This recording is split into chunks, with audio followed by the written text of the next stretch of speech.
Ma'am আসসালামু আলাইকুম। নমস্কার, ভালো আছেন ম্যাম? আলহামদুলিল্লাহ ভালো আছি। ম্যাম কেমন আছেন? হ্যাঁ, ভালো আছি।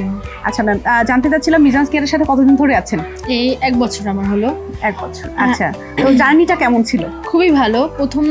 প্রথম থেকে ভাবছিলাম দেবো কি দেবো না, কিন্তু দেওয়ার পরে আমার ছেলেই মানে এখানে আসার জন্য মানে এত আপনাদের ব্যবহার, ম্যামদের ব্যবহার খুবই ভালো, খুবই। Thank you so much ma'am. আসলে বাচ্চার ইমপ্রুভমেন্ট কতটা? হ্যাঁ, অনেকই ভালো। ইংলিশের ও তো একদম ছোট, এর জন্য যতটুকু পারে ভালোই পারে। কোন লেভেলে আছে আমাদের এখানে? লেভেল 1। লেভেল 1। আচ্ছা, মিজান্স কেয়ারের সাথে কতদিন থাকার ইচ্ছা আছে বলে মনে করেন? যতদিন মিজাজ কেয়ার আমাদের রাখতে পারবে ততদিনই আমরা থাকার ইচ্ছে আছে, একদম শেষ পর্যন্ত থাকার ইচ্ছে আছে। Thank you so much. আমাদের হচ্ছে ওভারঅল সার্ভিসে কি সন্তুষ্ট? কোনো সার্ভিসে গ্যাপ আছে কি? না, সবটাই আমরা একদম ফুলফিল, আমরা সন্তুষ্ট, কোনোটাই কোনো নেই। Thank you so much ma'am, ভালো থাকবেন তাহলে। হ্যাঁ ম্যাম, আপনিও আসসালামু ভালো আলাইকুম। থাকবেন। নমস্কার।